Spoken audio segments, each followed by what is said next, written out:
sababu Yesu sio wa dini fulani. Wakristo wanajuaga Yesu ni wao, sio kweli. Yesu sio Wakristo, Yesu sio Waislamu, Yesu sio Wabudha. Yesu ni wa watu wote. Kama mtaka kujua Yesu ni wa watu wote, sasa ndio ninavyosema. Anasema kwa jinsi hii Mungu aliupenda ulimwengu. Haisemi kwa jinsi hii Mungu aliwapenda Wakristo. Anasema kwa jinsi hii Mungu aliupenda ulimwengu. Haisemi kwa jinsi hii Mungu alipenda Waislamu.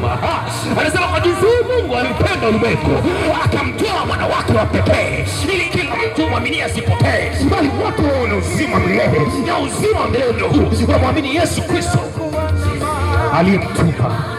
Hivyo Yesu alikuja kwa ajili ya wanadamu, hakuja kwa ajili ya watu wa dini. Yesu si mwana dini. Yesu alileta kitu kinaitwa wokovu. Yesu hakuleta dini, Yesu alileta wokovu. Wenye dini ni sisi wanadamu, lakini Yesu ana wokovu. Ukimwamini Yesu umepata wokovu. Ukifuata wanadamu unafuata dini, na Yesu anataka usifate dini, anataka umfuate neno lake. Ukimtaka kusema unampenda Yesu, lipende neno lake, penda maagizo yake, penda sheria yake, utakuwa ni mshindi. Nataka kukuambia leo, Yesu anakutaka wewe. Yesu anakuhitaji, anahitaji kwenye biashara yako aingilie kati. Yuko mtu mmoja alivua samaki usiku kucha, akaanza kuvua, akavua. Alikuwa ana kampuni yake ya uvuvi, jina lake anaitwa Petro, alikuwa anaitwa Simeon. Na yule Simeon alivua usiku kucha, akakosa samaki. Na kwa sababu alikosa samaki, Yesu asubuhi na mapema akaja akamsogelea, akamwambia, unaweza kuniruhusu nikakitumia chombo chako ili aweze kuwahubiria hao watu? Asubuhi ya leo ninamwakilisha Yesu nilivyokuja hapa. Mimi sio Yesu, lakini nimembeba Yesu na ninamwakilisha Yesu. Kwa hiyo Yesu anataka kutumia hii ya kusaidia. Leo ukimkubali Kristo Yesu, nataka kukuambia yule mwanamume alivua usiku kucha akakosa, na kikanuni za kiuvuvi hauwezi wakati wa asubuhi au wakati wa mchana, kwa maana samaki wanakimbia na kujificha. Lakini Yesu akamwambia Petro aliyekuwa anaitwa Simeon, chukua chombo chako utweke nyavu ushushe kilindini. Akashangaa, wakati huu mimi ni mvuvi mtaalamu, wakati huu nitavua kweli samaki? Na nataka kukuambia jambo moja, yasiyowezekana kwa wanadamu, kwa Mungu yanawezekana. Yasiyowezekana kwa baba yako, kwa Mungu yanawezekana. Yasiyowezekana kwa hiyo daktari Mungu anaenda kwako kwa ugonjwa ukoni, kwa Mungu yanawezekana. Yasiyowezekana kwa ukoo wenu, kwa Mungu yanawezekana.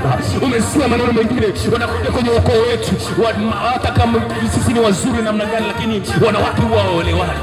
Kwenye ukoo wetu tukifika, mtu akishafikisha miaka 50 tu tunaanza watu wanakufa. Kwenye ukoo wetu sisi pamoja na akili sana, lakini wengi hawafiki chuo kikuu, na waliofika chuo kikuu hawapati kazi. Nataka kukuambia hiyo ni mipaka ya kibinadamu, lakini Yesu Kristo aliondoa ile mipaka iliyokuwa kwa Petro. Akamwambia Petro, tweka nyavu mpaka kilindini, na Petro akalitii neno la Yesu.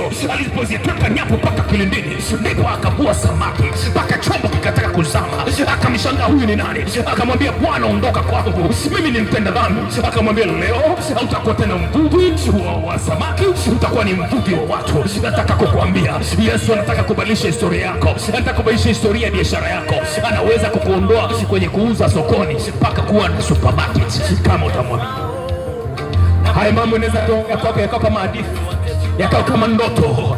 Biblia inasema yote yanawezekana kwa yule aaminie. Aaminie itakuwa kwake.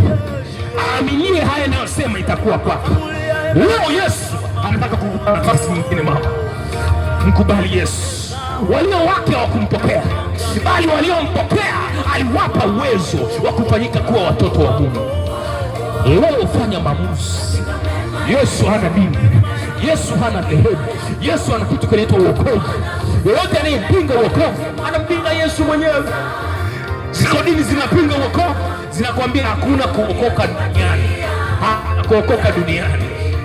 Ni kweli kibinadamu hakuna kuokoka, lakini kwa Mungu kuna kuokoka. Kwa maana hakuna wokovu kwa mtu mwingine awaye yote isipokuwa wokovu ni kwa Yesu Kristo. Na ndio maana hakuna dini inaweza kukusaidia wewe ukashinda dhambi.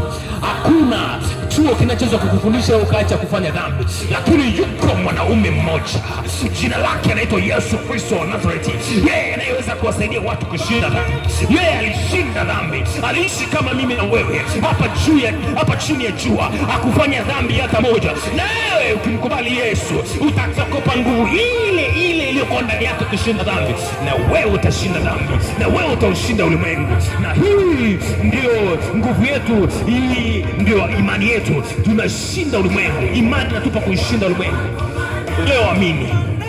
Nataka niombe na wewe, mtu wa soko hili. Najua umesikia Injili. Sijasema habari ya dini, nimesema habari ya wokovu. Na nimekwambia hizi nyakati za mwisho, uchawi huko nje nje, ushirikina nje nje, watu kutoka bara, watu wa kwao huko nje nje kabisa, na wanaona ni fashion. Mtu uko radhi tembele VTPX na nyumba nzuri, lakini anayeleta hivyo vyote ni mwanae wa kwanza alimtoa kafara. Acha kafara, tunayo moja tu, ni kafara ya damu ya Yesu. Inanena mema, inanena mema damu ya Yesu. Hiyo damu ya Yesu nataka ikanene mema kwako katika hizi nyakati tunazoishi. Damu ya Yesu ikanene mema kwako, ikanene mema kijana, ikanene mema mama. Hiyo damu ya Yesu inanena mema kuliko damu ya Habel ilipomwagika juu ya ardhi. Damu ya Habel ilipigwa kisasi, mwanadamu anataka kulipiwa kisasi, lakini Yesu damu yake ilipomwagika juu ya ardhi haikutaka kulipiwa kisasi, ilisema uwasamehe kwa maana ulijua litendalo. Leo mkubali Yesu ili upate msamaha wa dhambi bure kabisa, pasipo pesa yoyote, pasipo kulipa ushuru wowote. Kwa Yesu uponyaji na uokovu ni bure.